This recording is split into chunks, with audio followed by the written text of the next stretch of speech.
fucking do it, damn it. Just fucking do it. All right, welcome back to Just Ranked. We are here, the four guys you're used to seeing. You know us, we're a music podcast. We like to rank our favorite songs, top 4, plus an honorable mention of a selected topic. And this week's topic is none other than Foreigner. It wasn't necessarily a crowd pleaser. Somehow we landed on this, and we're going to go with it. So some of us like Foreigner, some of us are so-so. It's a punishment. Not so.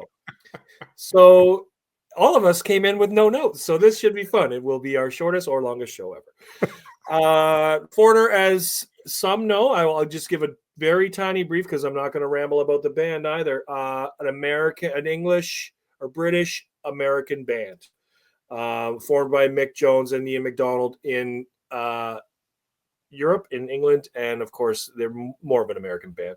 Added Lou Gramm, and away they went in the 70s with a pure rock sound. A lot of people think Lou Gramm, and I think some critics voted him one of the best rock singers of all time, pre-health problems, of course.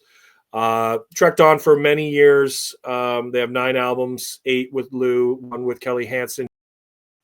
Yeah, just iconic. Into the Rock and Roll Hall of Fame in 2024 last year. And like I said, I like them. Some of these guys don't. So that's harsh. So that's or don't like them as much. So, and I don't love them, but I really enjoy their sound. They've battled through a lot. Like I said, Lou's health. Mick is there's no originals left in the band. It is what it is. 9 albums, 8 with Lou. I would guess we're gonna have a lot of samesies from the early portion of this band's catalog. But that's that. That's the intro I'm giving. That's all you're getting. I don't want to be a dick or cold as ice, but I'm passing it off. Who's first? Joe. I'm first this week. Right, I don't remember. Oh yeah, upwards. Yeah, do opposites. Always like Jimmy's over there, not over there. Over there. So this was a again. We're doing Foreigner. Yeah, right. So my show with 4 Journey songs. my number 4 is quintessentially a Foreigner song. Great lead vocals, very memorable vocal melody, great instrumentation. It's Hold On Loosely. 38 special. That's 38 special. Just kidding. So if you've listened to the show before, watch show 4. Like we joke. Foreigner song. I like that song. Is that Foreigner? No, that's not. Any generic rock 70s song is a Foreigner song, whether it's Foreigner or not. And so on that same thing, on that same topic, I was like, what does AI think people think are Foreigner songs that aren't Foreigner songs? And let me tell you, AI is fucking dumb. Okay,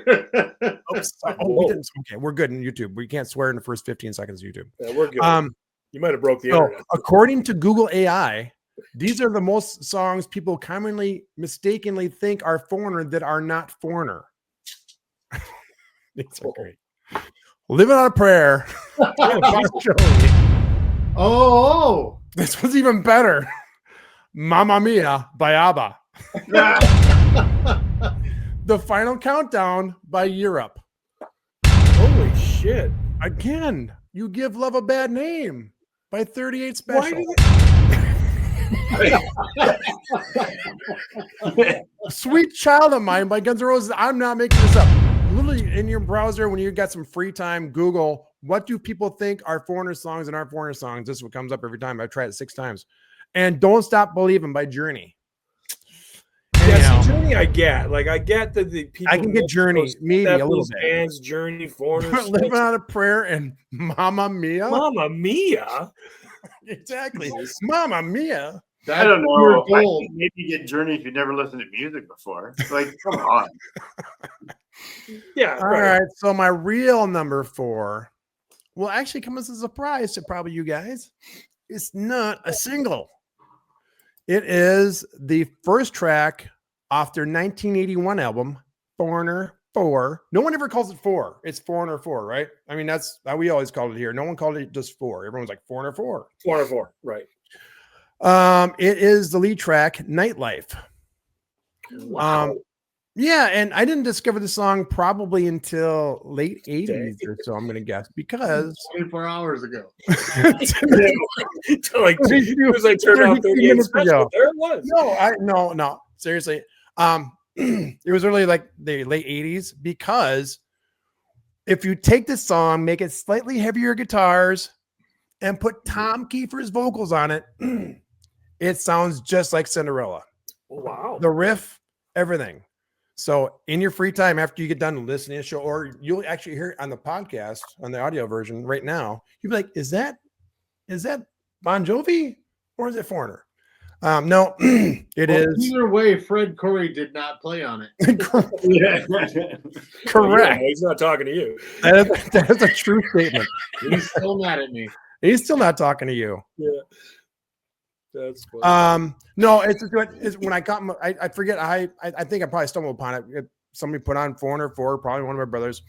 And it was like, oh, what's this? I'm like, oh, it sounds like this other band, Cinderella.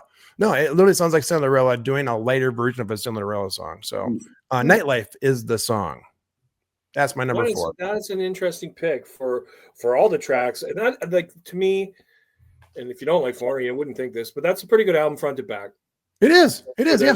Music. Solid album. Yeah. Yeah, and that's an interesting pick considering some of the other tracks on that album that are huge, right? Yeah. And admittedly, some of those tracks I'm just sick of. I've heard them so many times. It's like, we call the shoot me all along syndrome, that you just heard it so many times you can do without.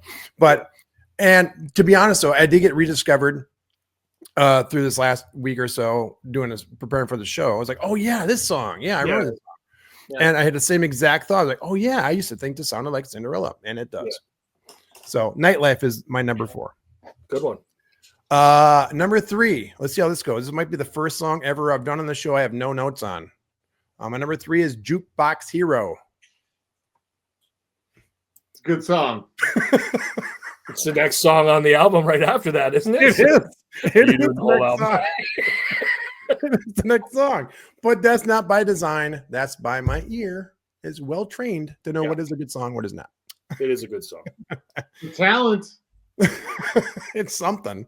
Again, it was one of those songs. Again, I think I talked about it last week. So check out last week's episode, 1980s top 40. That it's one of those songs where you hear it just kind of brings it back to the day, So it brings me back to the mid 80s, living on a horse farm and woo, Jukebox Hero. Yeah. Well, I think everyone's picks on this episode is going to be a KQRS song. Yes. And those who are from Minnesota will know what that means. Or the Dakota. Yeah, we have some in every state and every province, like in Ontario, we have some, because that's the classic rock station. Some classic rock stations, and Foreigner, those is a mainstay band on those kind of stations, right? Yeah, Rock easy formatting for the guy doing that, right? Like get some Foreigner in there, and then of course we would have to slide in some 38 special or some Canadian, some guess yeah, or something. But did your Canadian classic rock station have Balls on Ya and Fandango in the Morning? No. No, they did not. But that is an excellent callback. Oh, Jimmy. I told you. Oh, that's good. So I actually really enjoy this song. It's what's cool about this song is it's actually a story. And the story is kind of cool and also kind of sad. Right. There's just it reminds me of a Shooting Star company. Same kind of concept. Love it. It's you can kind of visualize this how they're playing it and how he's singing it and telling you. You can visualize it. So there's kind of a cool aspect of that. Not a lot of songs you can visualize the concept of the song. So yeah, I really enjoy this song. Yeah, and the story is based on Mick Jones wrote it based on it was inspired by a fan that stood in the rain. Yeah. Yeah. Well, literally lays it out in the lyrics, right? Like, Yep. Was it the rain or the pouring rain? I don't know if it was pouring rain, but in the song it is. Well, either way, he had stars in his eyes. So. Right. That he did. That he did. Good pick. I said last episode I had my shortest segment ever. This episode might be my shortest segment. So you Joe haters are going to be in love this week. We'll stretch There's it out. no Joe haters. Wow, how could you hate this mug, please? Give me a Right. break. Well, I don't blame you, Jimmy. I really don't. I gotta say this. So researching this thing, though, I thought it was interesting that when you go on, so obviously we'll probably somebody else will probably talk about this with their songs too. The Foreigner has now one original member left in the band. But I thought it was interesting when you look at Jeff Pilson, who's been their bass player for plus 20 years. The first thing he says on this page is American musician best known for being the bass player for glam metal band Dokken. How long was he in Dokken? 5 years? No, much longer. 20 Was he? I thought he kind of kicked out after. I mean, he left it soon. I thought. I know. You know me. I'm not the biggest Dokken fan, but I just thought it was interesting that he's been in a band for 20 plus years, but he's still known for being in the other band much shorter time. Yeah, it's weird how they label that, eh? Like, I Well, remember him from this, but he's been in that for 45 years.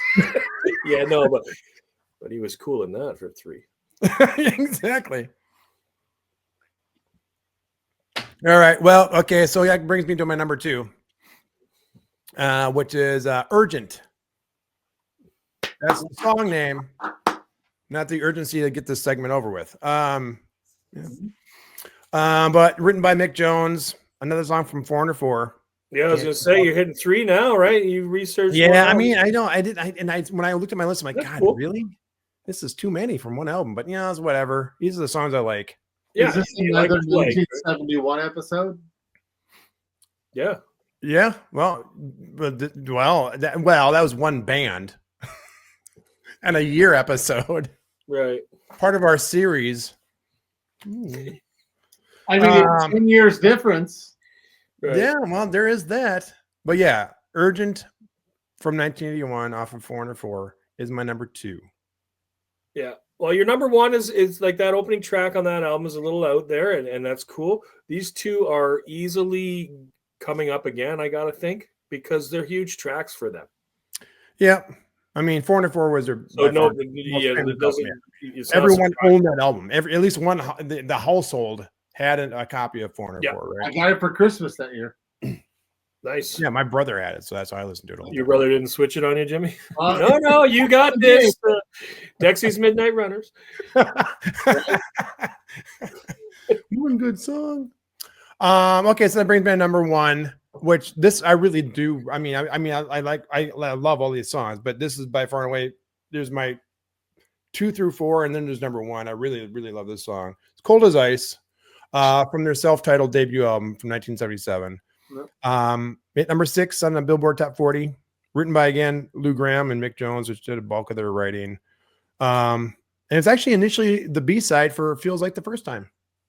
Yeah, before it became a single. So that's my number 1, Cold as Ice. Solid. It's a good song. I'm willing to sacrifice. The excitement on this show. No. Do you know what that's going to do? They're going to play this song at old folks' homes and put them to sleep. Euthanasia. What's wrong with the euthanasia? Somewhere else, right? Because they're cold and doesn't. It will be afterwards. Oh shit! All right, well, that brings me to my honorable mention, which is a little bit newer. It's a quintessential 80s pop song. It's Say You Will. Wow. Yeah. That's my honorable mention. And those are the 5 Foreigner songs I picked. Who's next? Those are solid. I have no complaints about those picks, and I might have to go farther down on my list because we have some samesies. Right? No. I'm gonna mix it up. I'm gonna bring in a song. I have a list of 20 on my Spotify. I'm gonna bring in the later ones because we're all gonna be the same. Wow. I don't have any ones to go to. I have my list, and that's my list. That's your list. He's So got if it's 5, and that's good it. Box thing, hero. I get no alternates. No alternates. No notes. All right, Jamie, what do you got for us? All right, so I'm going next. So, you talked about having a short segment. My segment will be shorter. You ready? Ditto. Oh no. Just kidding. That would have been hilarious. Right?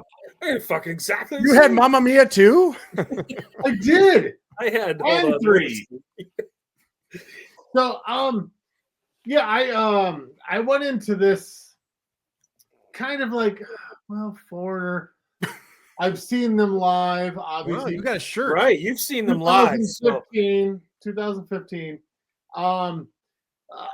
I went because I'm a big Dokken fan. I wanted to see Jeff Pilsen. I loved the band Hurricane, which Kelly Hansen is from. Yeah. Yeah. Well, Great. You know what? Let's get some love to Hurricane, man. I literally just listened to Slave to the Thrill just yesterday, man. Just yesterday. yeah. I'm a big Over the Edge is Oh yeah. love that album. Real quick, you realize getting that a Slave to the Thrill unedited album cover is like $500 on vinyl. Yeah. It's super rare. Anyhow, I'm sorry. This is a Foreigner episode. It's all right. I'm on to you. 500. But no, yeah, I went into it just kind of like, Foreigner. And so I pulled out the vinyl. I own a couple here. This is a good one. 4 to 4. You can't just say 4. And this is a fantastic album as well. And for our audio listeners, which album is that? A 4 to 4 and Double Vision. There you go. You have 2 vinyl and a T-shirt from seeing them in concert. You don't dislike them as much as you may have let on. Super fan. No, that's where I was going next. Right. I had a lot of fun listening to these songs. The nostalgia there is thick. Thick. There was we have 4 songs to choose and 1, 2, 5, 10, 15 honorable mentions. To keep it shorter so there's not a lot of overlap, I'm just going to do my top 4. I did really enjoy this. There was a lot of things that when I listened to it that I did use the headphones because that's my preferred method. I got to hear some things that I didn't really necessarily know were there or were re-queued to listen to. So that was really kind of fun. My number 4 is a song that was always there for me. It's a deeper cut. I'd be surprised if you guys know the song at all. There is honestly, not to be a jerk, nothing special about this song, but it struck a chord in me. I felt something from it. It's "Girl on the Moon" from Foreigner 4. I have to say it right. It's it's cool. It's basic. It's breezy. The guitar solo is probably one of the most basic guitar solos ever. It's just a series of bends ending with a alternating string arpeggio. But there's just something kind of cool and kind of classy about this song, and I really liked it. It's always stood out since I got the album for Christmas that I always liked the song, and it kind of makes me smile. I mean, I don't get up and dance or anything, but it makes me smile and it makes me feel. Yeah. There's a cool line in it that she drifted away like the desert sand, and that always stood out to me, and I thought it was kind of not profound, but really a cool line. Not a wordsmith, as you may know from watching this or listening to this, but I thought it was a really cool line. But that's my number 4. And like I said, I don't think you can go wrong with that album. I just looked at my Spotify list has 30. So I did a Foreigner 30 several years ago. That song is 21 on my list. So it's on my list. Okay. So we now Not to be know that guy, 78 or whatever, but I know I was just doing the count. It is on my list. And I probably stopped at 87. So that list of 30 is over 6 albums. I don't think I included the other. I had no idea they had 87 songs. No, album 87. They have 9 albums. No, they do not have 87. They have 87 songs if you include all their discography, 38 special, and Mamma Mia. Right. And 3 live Dokken albums. Right, all Journey. But yeah, good pick, man. Good pick. I've always liked this song. Again, it's breezy. It's kind of soft. There's not a lot of high notes to it. It's just kind of one of those, chill songs, and it's always given me a kind of a cool vibe. So that's why it's made this list over some of the other more popular songs. Right. Like I said, when you find a good album track, man, that hasn't been played to death on the radio, it's a cool find. And I'm with the critics. Like I said, pre-health, I love Lou's voice. Oh yeah. I think he is top 15, top 20 singers of all time. That's just me. So even the deeper cuts, if you like his voice, if you like something, regardless of the music that's playing, like sometimes something that can override something else, right? If you like a guitar player, the rest of the band might be shit, but you like that way that guy plays, right? Yeah. Maybe that's the only reason Joe would even listen to Dokken, because of George. I can easily listen to Foreigner the old Foreigner because I love Lou's voice. Yeah. That's just me. And I mean, honestly, the reason I did see Foreigner is for that nostalgia. I kind of wish that I would have seen them in their glory years. Heyday. I wouldn't see them now personally, but yeah, I mean, it was. I went as a token, right. But it was still a fun time. I mean, enough for me to buy the shirt or get the shirt. Right. But it was fun. It was nostalgic. You sang along, and you can't do that at every concert you go to. So no. Kelly sings well, right? Yeah. My number 3. I don't know if it's one of their staples, but it may be. It's from their debut album, 1977, Foreigner. I don't have Tourette's. That's just what it's called. Long way from home. There's just like a real cool vibe to it. A lot of cool undertones to it, a couple different change of paces.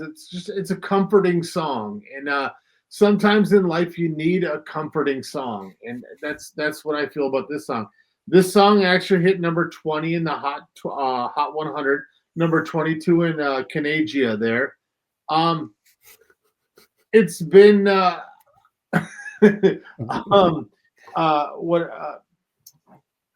lost the name of the website, but they had rated as their number 2 most underrated song.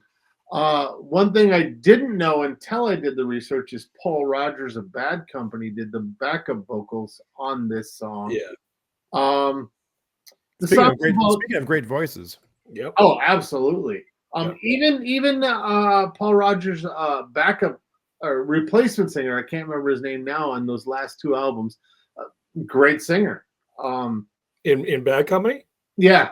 Brian Howe, Holy Water, and perfect time for me to correct myself, because in our super groups I said Steve Howe 4 or 5 times, who's clearly in yes. I meant Brian Howe. Yes. Nice callback. Yes. Very nice. The song, it's about the loneliness of leaving home, going to New York City, the Big Apple, and experiencing big life for the first time. It's the first song that Lou Gramm and Mick Jones ever worked on together. They spent a lot of time getting to know each other and working on this song and fine-tuning it, and I think it works out very well because it's a pretty good song. Right. The song has a keyboard instrument called the clavinet. It's an electric piano, but it was designed to sound like a Renaissance era piano. Jesus Christ. Yes, keyboard. Dude, how big is your keyboard? It Yeah. just constantly falls down. Right. How, I You just guys picture still this there? giant Can you see me? keyboard. Like, Can you see me now? right. How close teetering is on it the- to your wiener? I don't know. It's like lying on my wiener now.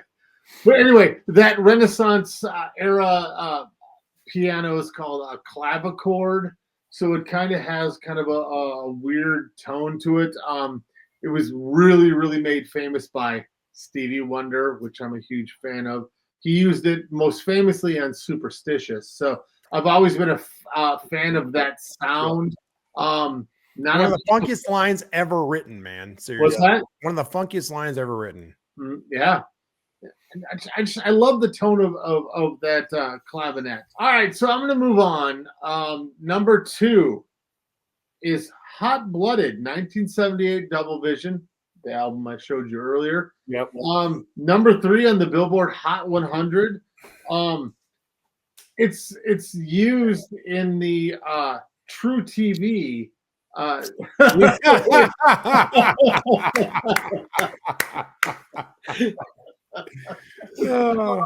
For those of you at home not watching, Chris just ripped up his notes. That might be Chris's first note rip.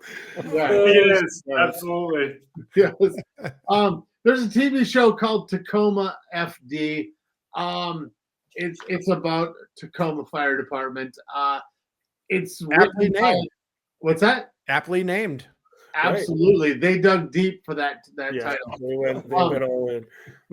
2 of the guys from Broken Lizard comedy troupe, most well known for Super Troopers, wrote this, and I think it's great. I mean, Hilarious. Is it Super Troopers quality? But yeah, I love it. I really enjoy it. Hot Blooded. It's just one of those songs that. Dun, dun, dun, You know the song right away in your head. Somebody brings it up. Yeah. Yeah, their songs are anthemy, right? Like they're catchy hooks. Like everybody can bop along, right? That's why they're so popular, right? You hear it coming out of somebody's car. Like I grew up in the summertime, you'd be walking down the street, and you hear blasting out of somebody's car. Right. And you're like, Billy Madison? I was just gonna fucking say that. Oh. You totally know it's a 1976 Pontiac Firebird with the T-tops, fucking jamming with the gold rims. Right. Billy Madison popping his collar. I was totally gonna say Billy Madison. Oh, you bastard! That's awesome. That's awesome. I do have one note, and I find it kind of heartfelt, sad, and funny at the same time. It is a review of this song when it was first released. Hot Blooded, touching on the snarl of Bad Company, the wryness of Rod Stewart, and the sensualness of the Rolling Stones, but lacks authenticity. Wow. Who's that critic? With these great glowing reviews, and then it says, but it's kind of shitty. Well, it's mediocre at best. I kind of started out the show that way, didn't I? By saying they're kind of generic. But Yeah, they're not. right? They have their own sound, but they have their own sound. Yeah. But everyone kind of jokes that they're kind of like, is that Foreigner? I don't know. Right. Yeah. I mean, as much as we're fucking around, I do enjoy a lot of their music. Dude, okay, sorry. I just got excuse me, I just got this vision in my head from a few years ago in my old office. Because I was thinking about the AI thinking Mamma Mia was being mistaken for a Foreigner song.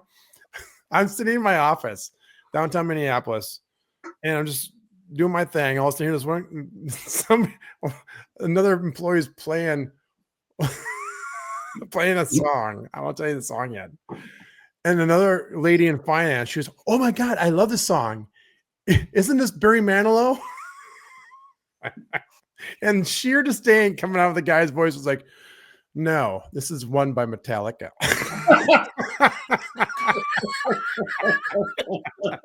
Dude, it was the best interaction ever. Doom. It was so irritated. Oh, is this Barry Manilow? No, this is one by Metallica. Oh, Like, how can you confuse the two? Jesus Christ. Right. And he was so irritated by that. That was great. Lars Manilow. Sorry. Oh, sorry. Go ahead. It's all right. Space. Continue.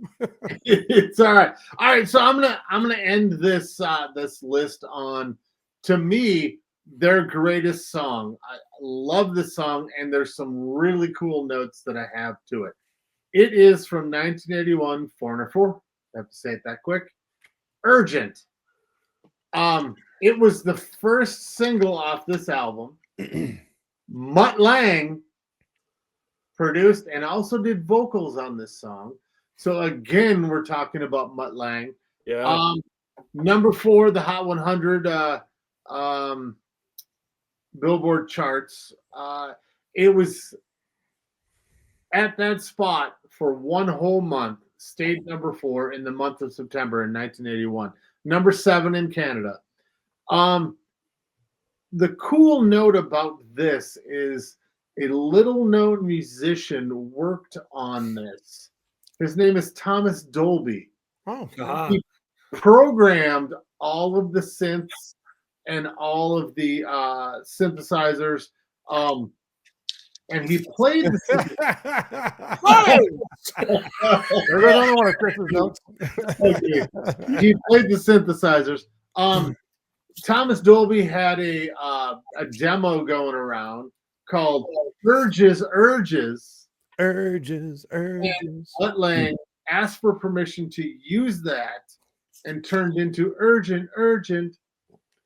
10 years later, Thomas Dolby did release Urges.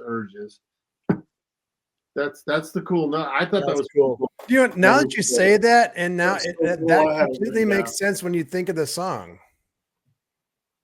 Mhm. I mean, it sounds more of like of a pop song than a rock song, and Yeah. I could totally hear. I guess I've never heard Urges, but I could totally hear Thomas Dolby singing Urgent. Yeah, I went to listen to it, but I got sidetracked because I had to run and do something else.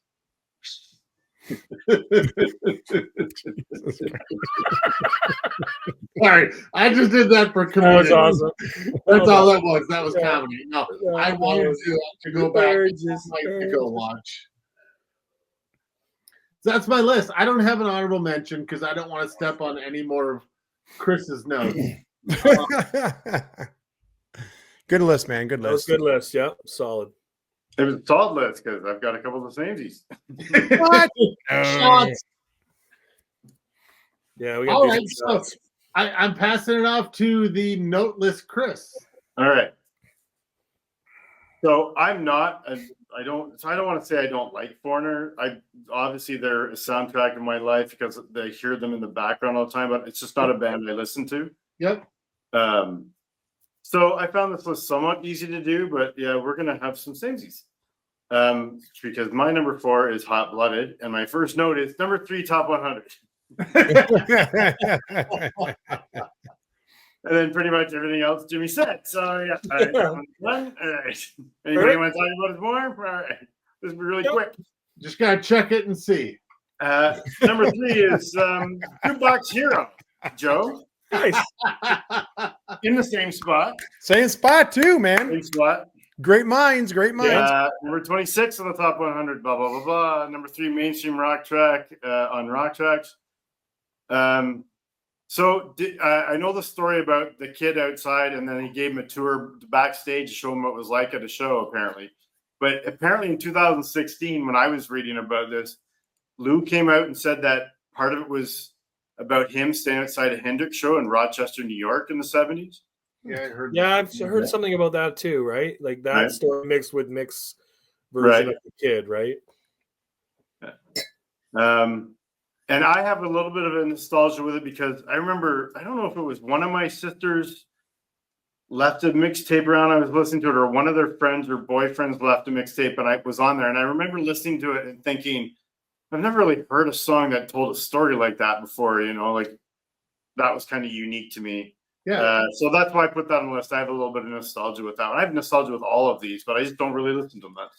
Yeah. No, I think they are that kind of band, like we said. Like you're right, soundtrack of our lives, whether you like it or not.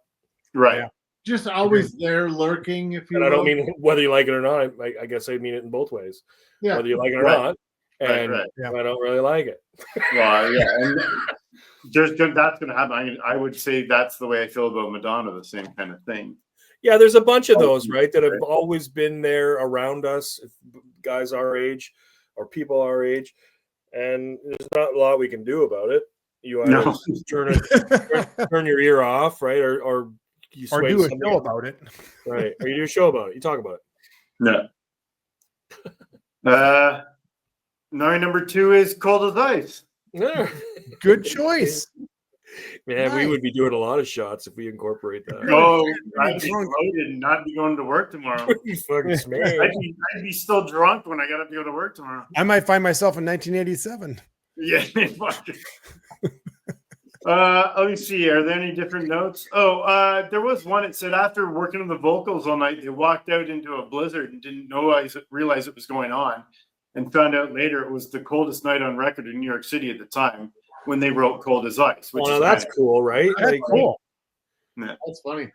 And then Lou was quoted as saying it's the sort of woman that it's written about a woman, and it was the type of woman that Jones Collin would play in a movie. Oh, really? Wow. Really? Yeah, so I did have some notes, apparently. Those are good notes. Better notes than I had. Yep. And then my number 1 is Urgent. Yeah. Great track, That man. is solid. Love the originality. So, anyways, That's Mutt Lang, first single from 4, blah blah blah blah. Yeah, that's all been said. Oh, the Thomas Dolby, synthesizer, got that in there too. Yeah. All right. Yeah, we're good. Well, you should have said ditto. Yeah. Yeah, almost ditto in different order, except for Joe and I had 3 in the same spot, and then flipped the 2 and the 1. There you I go. feel like this is like an episode of speed dating or something. Like, come on, next. No, but And again, I'm out. those are definitely Foreigner songs that will come on, and I won't change the channel. I won't turn them off. Me I'll too. listen. Yeah. Right. We're so a lot of the other ones. No, a lot of the other ones I will not listen. I probably won't turn them off, but I won't seek them out. You know. I'm not like thinking I don't have a Foreigner playlist. I do now because of this. Right. Because I do. That's what I do in Spotify. I make a list. I delete what I don't want to hear, and I have no honorable mentions. But It's interesting how the processes we do. Like last episode, Jimmy was talking about doing a tournament bracket, you know, and obviously Ding's got lists going back decades, so we can't compete with that. But it's interesting how we all come about our lists. Like you make your Spotify list and remove the ones you don't care for, or don't make your final cut or whatever. Cool. Yeah. Nice list. that's my list, and I guess we go back to is it Dink? Back to me. Grandmaster Flash. I've been waiting Sweet for a Lou. list like you. Yeah. All right. Well, mine. You've already said all 4. I'm just kidding. Before you go, Dink, when I saw Sweet Lou, I'm like, why is he putting Sweet Lou Whitaker? I'm like, oh yeah, wait, hold Well, on. because I love Sweet Lou Whitaker and Yeah. Sweet Lou Graham, so it kind of worked out, right? All right, I will start. My number 4 has not been said, so my number 4 is "Dirty White Boy." No. Yeah, it's off of Head Up Games. to me. Yes. I'm not. We are all dirty white boys.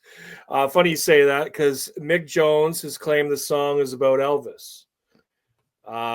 He was always the dirty white boy who changed the shape of music completely. Wow. And, right. I don't know if I totally agree with that, but Mick Jones is from a different era, right? Change or steal? Well, that's the thing, right? He says, I think he's had an effect on all musicians that came after. Like Mick Jagger, and he was also a dirty white boy. Elvis paved the way for all that. And then it's also been said, however, some listeners misinterpreted that song as a crypto-racist statement. Lou Graham said the controversy, it's a song about an irresponsible kid, not a racial song. I never even thought about it as being a racial I was gonna say, I've song, never heard right? it that way. Right. But people will Hear what they want to hear. Any decade will find something to moan about, right? So, Well, I mean, you bring Elvis into that and being a little risque with his choices of women. right. Yeah, it's interesting. That's not cool either. Rockers with that though. Let's be honest. I was gonna say right? let's not do an episode of rockers who dated people under 18. Right. Oh shit! No way. Right. No way. I have a feeling there'd be so many we wouldn't have any CMZs. Yeah. That won't be fun, or will it? What? And YouTube ban. Cancel.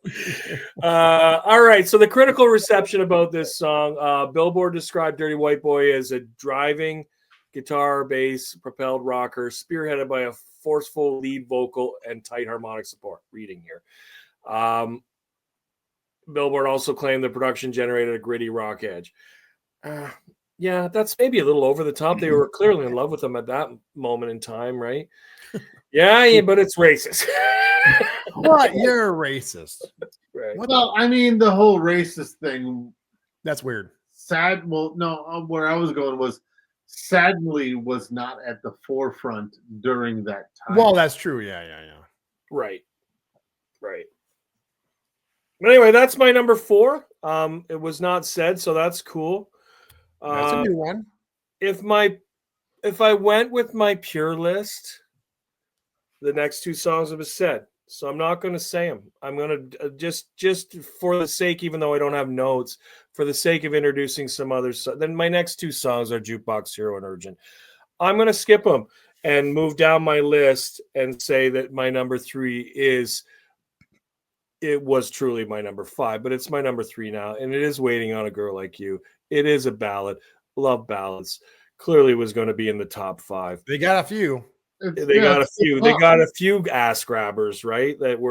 And this was a massive ass grabber back in the day. I call them ass grabbers just because the slow dancing and such. It's a Canadian thing. Yeah, but yeah, no, I love it. Again, it's Lou's voice, right? It's that whole silky, slinky, creamy, if you will, Creamy sound of the song.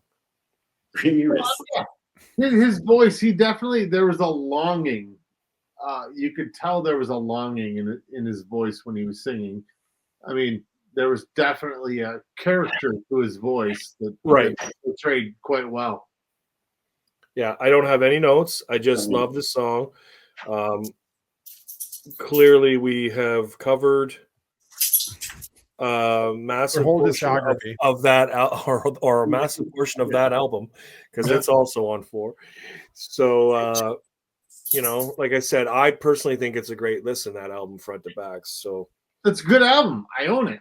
Yeah, good album, right? So anyway, I'm going to go with that for my number 3.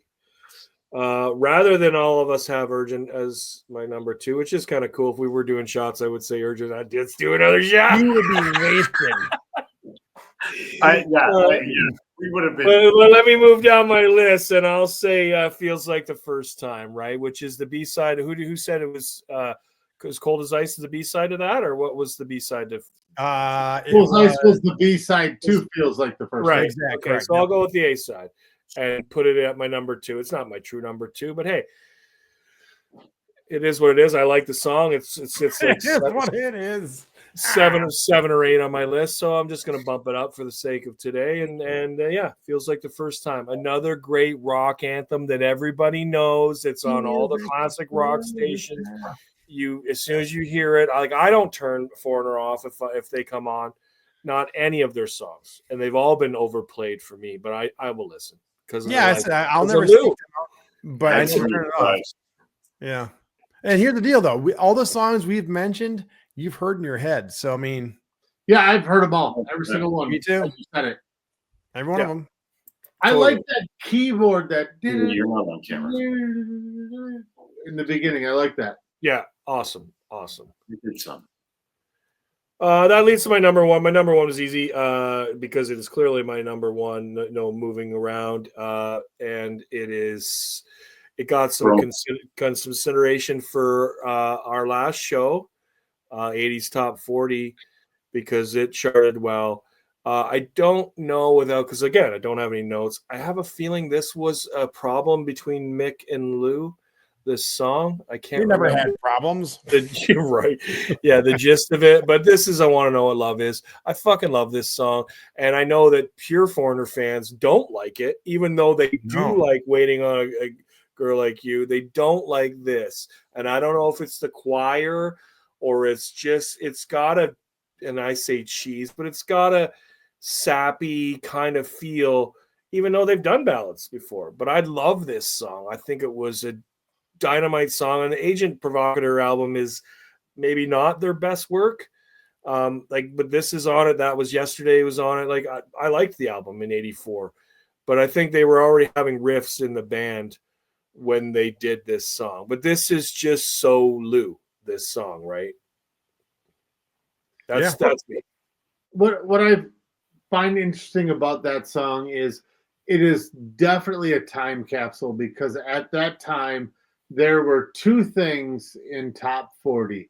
There was a saxophone solo and there was a choir singing in the background. Right. True story. Very true, right? And that just kept on with it. Like the choir kind of fizzled for a while, and then Madonna brought it back in the late 80s. But the sax kind of hung around, right? INXS had sax. The Lost Boys helped the sax still believe around. Yeah. That's one of the few things that hasn't made a comeback. Take your shirt off is a sax solo. I mean, it even made it into hair metal, Rat. Actually, we talked about that on another episode. Yeah, that Sleep Token released a song this year, and at the end of the song, it plays out in a fucking sax solo. It totally reminds you of an '80s song at the end. Right. I'm glad you mentioned that, because that's a great segue. Recently, Sleep Token took the #1 spot on album sales. A metal band, a progressive metal band, took the #1 spot for album sales for the year. How fucking cool is that? Really cool. Topsy-turvy. Wow. Really cool. When's the last time that's happened? Has it? Has it? Yeah. I don't know. Yeah. So I love this weird cacophony of music things that are happening right now, because you have Taylor Swift being the biggest entertainer in the world right now, Sabrina Carpenter, Chappell Roan, and then all of a sudden Sleep Token comes in and just fucking throws it all to the wind. I think that's cool as shit. But that's the contrarian in me. I can admit it. I'm embracing it. All right, I'll have an honorable mention just because some of you guys didn't, and I'll just slide down my list a little bit. And my honorable mention will be Head Games, which is the title track for the album. Right? Nobody had Head Games, right? No. Nope. Surprised. Again, one very familiar to everyone. You play it in your head right now. You hear it coming out of cars. Like the lyrics express anguish and disappointment over a love affair. Billboard described it as a kick it out rocker. I don't know, it might be a little over the top. But yeah, another familiar song. All these Foreigner songs are just so familiar. I don't want to say iconic, but they're very familiar. Yeah. You know what I mean? I like them all. Again, back to Lou. And it's no disrespect to Mick Jones, who I have a feeling really loves himself. Like, I think he's, you know what I mean? I've probably watched maybe more interviews with Lou, and this is even after all his health problems, than I ever have with Mick. So I get the impression it's probably one-sided, that Mick was the problem. Maybe if I watched more on Mick, that Lou was the problem. I don't know. What did it say? You know what bands you guys three know, sides, right? yours, mine, and the truth. So right. Well, that's what it's probably somewhere in the middle. Anyway. Like for decades, I thought my singer was the fucking reason for one band. The biggest fan I was like, he was the reason why everything fell apart. Looking back, it's like, no, I was half that reason. Right. Yeah. Now, Mick did some producing too, right? He produced 5150 and Billy Joel Stormfront. I know we don't talk about Billy Joel much. Yeah, but he produced 5150 kind of reluctantly. Like Eddie's kind of like, you got to do this. You have to do this. And he's like, all right, well, Right. because I think that was the first album he produced. I think. I think so. I suppose I could look it up, but I'm just going off the top of my head. Yeah, I'm pretty sure that was the case because he never produced somebody before, and Eddie had to convince him to. I think you're right. Because Ted Templeman, that was the riff. Because Ted Templeman was, producing with David Dave, Roth, right? So, yeah. Smile, and yeah. Well, Go back to episode 1, people. Yeah, all the way back. Another callback. Awesome. You talk about him being in love with himself. I mean, there's kind of a common theme with artists, musicians. There's always one of Gotta those be, right? members in the band that's Yeah. always, oh no, I know the right way and it's my way. Yeah. And it's not that, or it's I'm the star. You're Yeah. not. It's Yeah. me. And he did start the band. They brought Lou in right away, but Yeah. you know that thing, right? Like, this is mine, right? Right. I mean, you go to Van Halen again. Call back to our first episode. Eddie and David Lee Roth clashed immediately. Yeah. They never truly ever really got along like No. buddies. Yeah. They were means to an end. I've had this Yes, conversation. both these bands are perfect examples, right? Like, you can make it work for a while, but sooner or later, For a while. the I've bridge had gets several right. people who aren't musicians and never been in bands go, why do bands always break? I was like, okay, do you get along with all your family members? No. Do you get along with all your brothers and sisters? No. And like, now try being with them all the time. I can imagine. I mean, you're living with them, you're going on the road with them, The you're playing steel with them, torpedo with 4 wheels. everything, and you have 4 or 5 or 6 or 7 different personalities, Right. and you all have to get along and have the same exact vision. And if that's not the case, and then someone's feeling left out, or someone feels like they got, they're the front of the band, or whatever it may be, it's immensely hard. That's why it's surprising, like bands like AC/DC for the most part have stayed, or even Aerosmith, they're pretty much the same band from beginning to end. It doesn't. Right. It's really rare. I mean, Aerosmith broke up like 5 times. Well, what I'm saying though, for the most part, they're the same. They're the same band. They were until they retired. But I'm just saying, it's really hard. You take any modern band or past band, there's always members who cycle in and cycle out because it's impossible to have the same vision. Or you have the one guy who is, like, say, take the Police, take Sting, who is really the creative drive, and the other ones willingly have to sit and take the back seat when they really don't want to. Yes. I think they should, but they probably, so. Right. And without diving in too much with this band, that could have very well been the problem. Mick was driving the bus, and Lou maybe thought, well, I'm the fucking town here. Everyone's saying how great my voice is. I'm the And singer. then he went solo like once or twice during their run with great songs that sound a little bit like Foreigner songs, right? Of Midnight course, Blue, Just Between You and Me. They sound like Foreigner. And no one probably really knows how the rest of the band felt about that. Right. Or probably cared. Right. I'm sure most bands do. Yeah. I mean, you break it down to its simplest form is there are 2 egos fighting over the same White Castle sandwich. Cold White Castle sandwich. Right. I'm hungry. And everyone else is hungry. Yeah. Yeah, it's true. Can't all have ketchup chips. I will stay hungry. Oh, you don't know what you're Twisted Sister. It's sister. Oh. Shit. That's good stuff. I kind of feel bad that we kind of shit on these guys a bit. No, I honestly don't think it was intentional. No. We've all said that we like the band, we enjoy the stuff. I respect them. Yeah, but there was just kind of like, well, it's Foreigner, Right.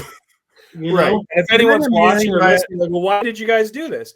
Because we're willing to do anything, and put ourselves under the fire, and I think we should dart and with we those want to do ones. different genres, different years with different bands. We don't want to be classified as just a rock or just 80s rock or whatever. Maybe it's like we want to do everything we've listened to, not just necessarily we just really love. Right, and this is a huge, like we've said, this is a And in huge some cases, and in it's our something lives. you don't love and you have to dig deep, it makes it a little more interesting.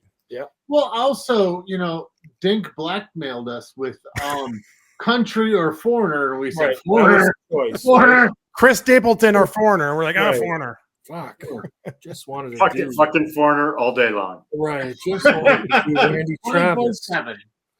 I wanted to do Randy Travis, but here we are, The Travis. fucking foreigner.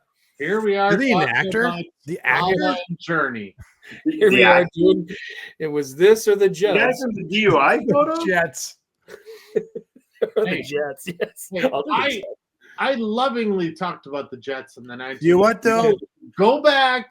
They might pop up in our future Minnesota musicians or show. Who knows? Right. Blackmail. Did we establish they're from Minnesota. Did we Yeah. establish that? Okay. You got Bob Dylan, Prince, Soul Asylum, Replacements, the Jets. Urge Overkill. Yes. Wow. Look at you. Right. Yep. Yep. Semisonic. Semisonic. Oh Yep. my God. All right. On that note, it's closing time. I knew where you were going. That's why I said, "Oh my God." All right, we'll wrap it up. I think we did okay. Yeah, you're right. I don't think we shit on them. We're giving them as much love as we can. They have been anthems and staples in our lives for guys our age. I like them maybe more than you guys. I don't know. It sounds like Jimmy likes them a lot. He's owned their stuff, right? He's got records. He's got a T-shirt. He's got their underwear. Right. I don't have any of that. I'm not smothered in any of that. So on that note, I will close it out. We are Just Ranked. You can find all the links to all our stuff, socials, audio streams, this YouTube you're watching on justrankedpod.com. That is a landing page for all of those. If you guys have nothing else to add, let's just close it out. I'm Dink. This is Joe, Jimmy, Chris. Go fuck yourselves. Smother yourself in corner wear.